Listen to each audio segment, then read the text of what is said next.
Hi, everybody. It's nice to have you here for this podcast in Avenues International. And we have today a special speaker, Dr. Connie Moon, an expert in poultry housing and poultry management. And I first want to thank you, Connie, for being with us. And I think that it's better that you tell us a little bit about your background and we can start exploring your knowledge in all these aspects. Sure. No, first, thank you again for this opportunity. I can never say no to being able to talk about chickens and poultry. A little bit about my background. So I'm sort of a recent grad, just kind of finished school a couple years ago. So I finished my undergrad at Iowa State in animal dairy science, and that's where I first got my exposure to poultry. Took a poultry production class there, and my advisor happened to be a poultry specialist there when I finished school.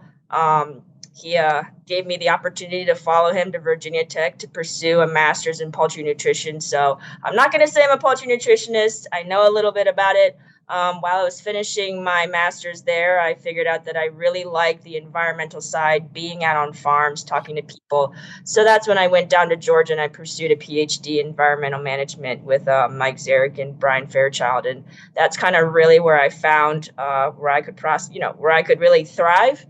And a lot of my work there focused in on not just poultry housing, but specifically litter management. That's really where I delved into. And so my first job out of college was with a litter treatment company. So I really got to continue my work in litter management and more specifically in ammonia control. So that was pretty fun. I did that for a little bit. And then I hopped on over back to the nutrition world where my current job is with IFF, or International Flavors and Fragrances. Yeah, great. And this great experiences has get you to different position where you are offering different kind of services to your clients. So please let us know a little bit about your functions in your current job. Yeah, sure. So that's the thing, I think, coming out of college as a PhD versus, traditional vet where you kind of know what your roles are. As tech service, it's more of using your expertise and your experience to help people out. So my specific role in my past two jobs is tech service. So really, what do? We are customer support, we're sales support. I go out there and I essentially, if customers want to conduct a research trial, I help design that, oversee that, collect that data, sit down with them, analyze it, and figure out what happened. Do you need a solution? And so if you need a solution, is there anything that our company has to offer that? A lot of part about tech service is also education, which is what I really liked, because if I did stay in academia, I was going to pursue extension because I do like teaching people. I like sharing some science. So it's kind of nice that in this tech service role, there's opportunities to do seminars. So like with Edgar, you're really nice in inviting me to your workshops to teach people about litter. And you kind of have to expand. Sometimes you have to talk about things outside your area. So I don't talk just about litter. I talk about, again, house management, sometimes other aspects within poultry. But that's kind of it. It's really support. And Connie, I know that you go frequently to visit farms and many other poultry facilities. And I would like to ask you, what is your experience and on that area, or during the time that you spend in the field? What do you think that are the most common issues that you have encountered especially now? Let's start on the broiler side. What is that you see that is the aspect that it should be improved more in broiler production? Yeah, sure. So, yeah, I guess I forgot part of tech services being out there in the field. And I think off the top of my head, the biggest things I see issue wise, and I'm not even sure it's issue, is really education. It's dissemination of information. We have the internet, we have all these universities putting out all this knowledge, but it's not really getting to the farm in a structured manner. And so I've talked to these producers and they have so many questions just about basic management things. And so the management side needs a little bit more revamping. I mean, a lot of these companies do a good job. That's what the role of the service tech is for, is to pass on that information. But I think we're on the same boat. we have too many fires to put out. And so I think we need to put a little bit more effort. Maybe some of these ally companies, we need to be more present with these companies to help educate people. The second thing is, well, that turns into management. There's such a lack in training, in my opinion, of training people how to run these multi-million-dollar facilities. Because again, yesterday I was just on a call and we were talking to a customer, and really what it came down to when they had disease problems, like it's management, like we don't really need to throw products at it. We just need to do a better job of managing our litter between flocks. That doesn't take product, that just takes time, knowledge, and effort. So that's kind of the biggest thing I see on the broiler side right now is management and knowledge. And on the layer side, I know that you visit all kind of poultry facilities, and I frequently probably you are called to layers that have other conditions and variety of housing. What do you see on those areas? Yeah, for layers, that's I do visit some layers, and it is because of new, because being in Georgia, we're not really known for layers. We're known for broilers. So I do a little bit with them, and I think on the layer side, it's not so much the conventional side that I think have issues per se or new issues. It's really the cage free because it's new. And the biggest thing I see the struggles in cage free is how do you manage a bird now that's outside of the cage? Behavior wise, it's such a big question for us all because you're having to learn a different hierarchy.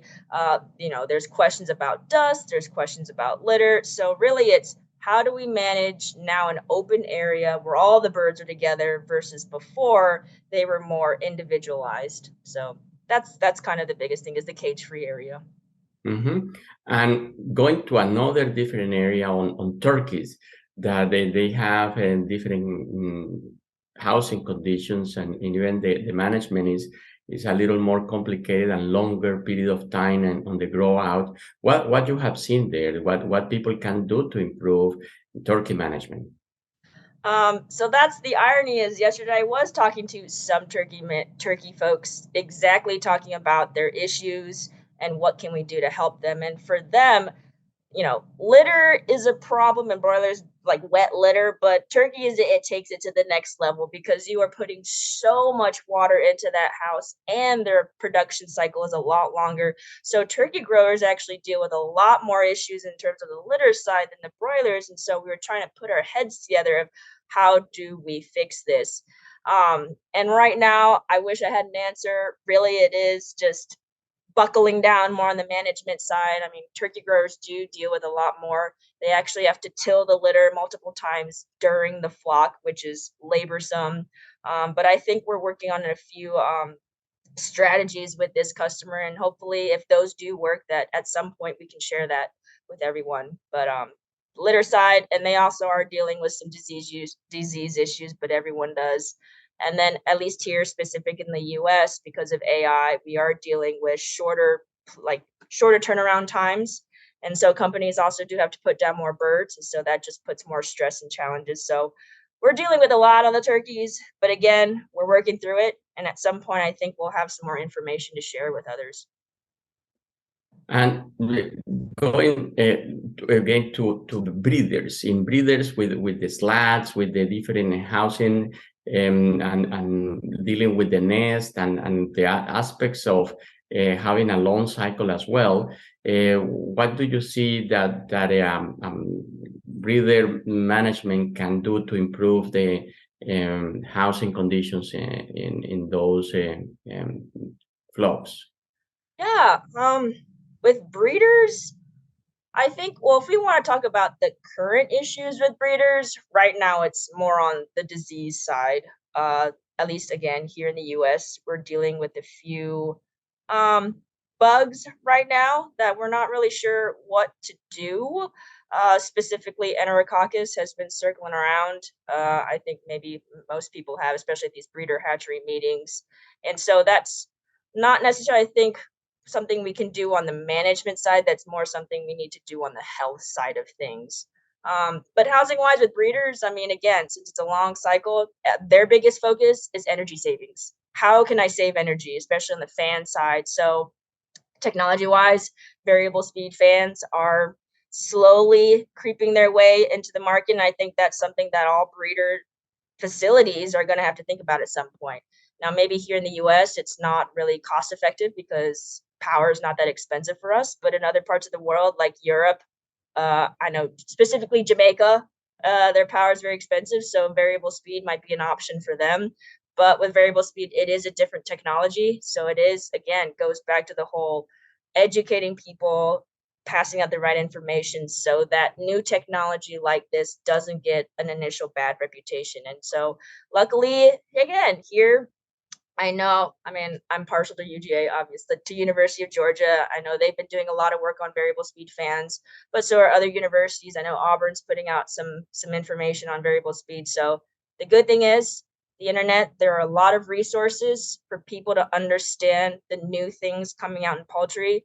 And if they need someone to point them in the right direction, please feel free to contact people like me or people like you. So yeah, that's what I see on the breeder side is pretty much there are current health issues, but on the management side, it's all about energy savings. And I know that sometimes you are called to troubleshoot problems or to improve things that companies have been working on for a while and are quite difficult to find solutions. But I know that you have been able to offer some options in some specific situations, and that has been making you well recognized in the industry. Could you comment some of those experiences that could be interesting for people to know? Yeah, sure. So, I could essentially talk about one that's happening right now. So, one of our customers, they're dealing with a farm that's breaking with necrotic enteritis, flock after flock. So they called in us for help. And so, how our team works, and I think how most companies' tech service or even extension, how it works is you go visit the operation, you ask lots of questions, and you use that information to make a solution. So for this specific situation, we were able to go to that farm, ask some questions, and then we actually able to start collecting some data. Because again, data and good data that can really help you figure out what the problem is and how to formulate solutions. So what we did was we are following that farm flock to flock, collecting data, specifically litter, also just collecting some performance, and then luckily, with our company, we have a lab that can analyze for just everything in the litter. I'm not a microbiologist, but we can definitely tell what bugs are floating around in those houses, seeing if, okay, if we make this change, how does that change the community within the litter and are we making an impact? So that's kind of the services we can offer is being there in person, helping them collect it because, these producers, a lot of the people we work with, they don't come from a scientific background, so they don't really understand that process. So we have the opportunity to teach them that process, walk with them, give them that data, so they have some ownership over it, and then, yeah, work together to figure out a solution. Yeah, pretty much then you create a whole scientific process to solve any kind of issues. That's great. And you mentioned leader, but another aspect, another topic that I have heard you talking here in the US and also recently we met in Brazil as well when you were giving some talks about water quality and drinker line management, which is a very a common issue and aspect that people need to improve in broiler and poultry management in general. But in those cases where you have been exploring water management, what are the most common aspect that you see people need to improve or watch or measure to improve? Personally, I think drinker management. I think it's underappreciated. It's kind of cast down to the corner because it's management. People don't think about management. They try to focus on other things. They really focus on water quality, like how do I change it? I'm like, there's only so much you can do about water quality because you only have those few wells. It's not like you can dig one 20 miles and have it feed water. It's like you're kind of stuck with what you got.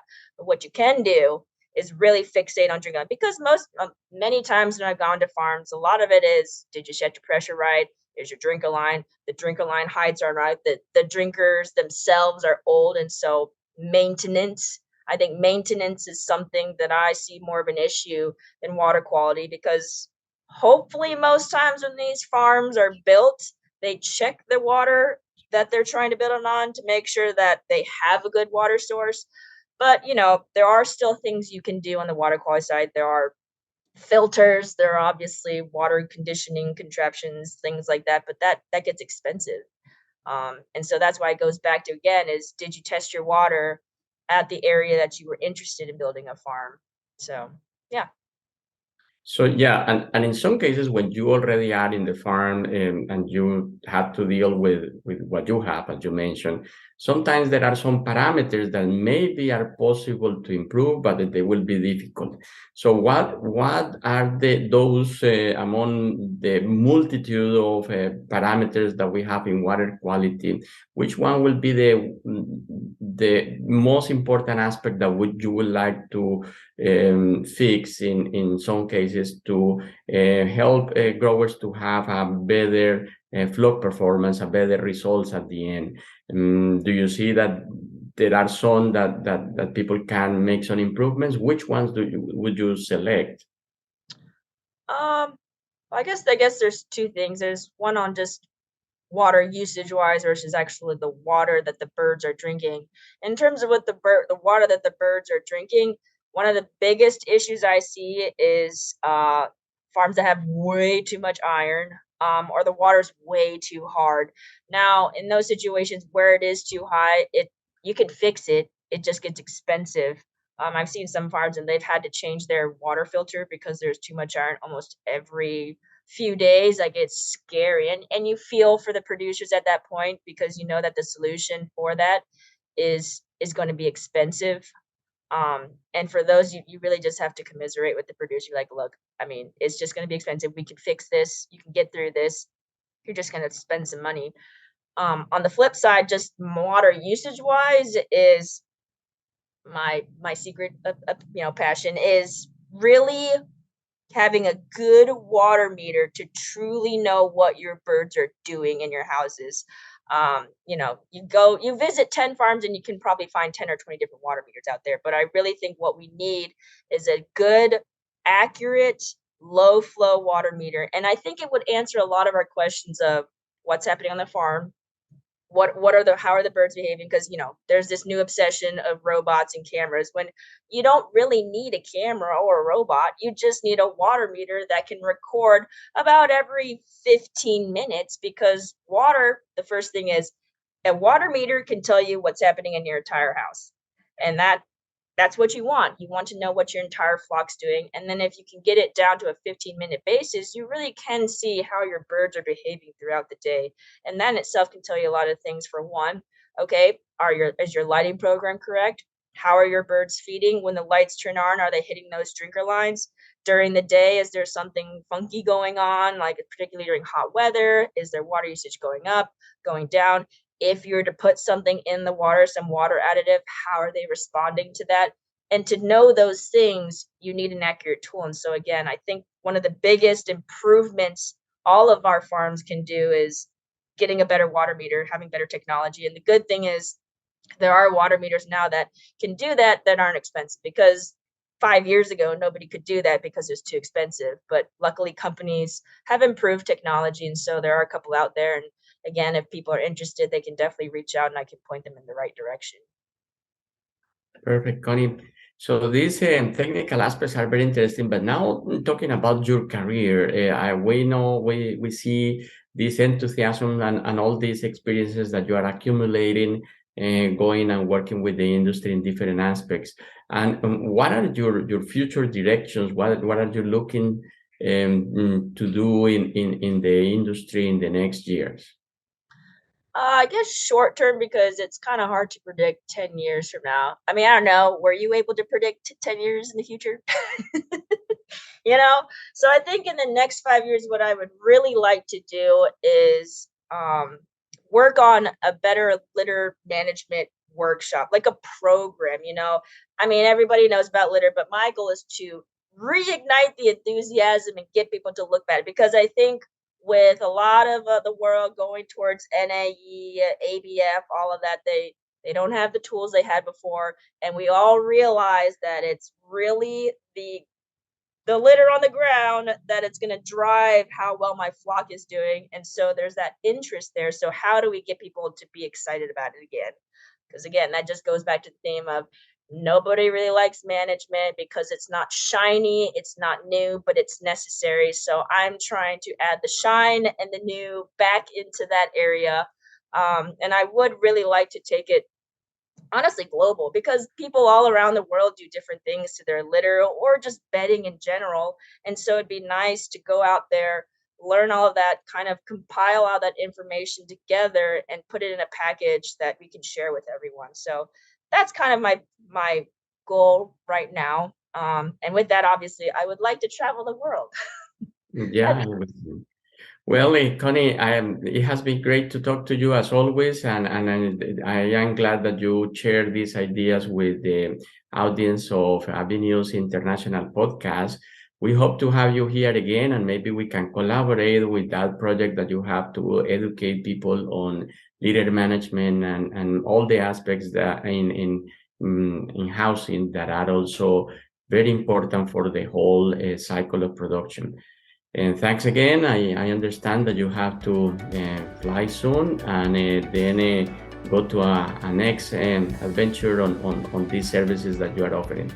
And to everybody, thanks for your attention. And we hope to see you again in another Avenues podcast. Thanks. Thank you. Bye bye.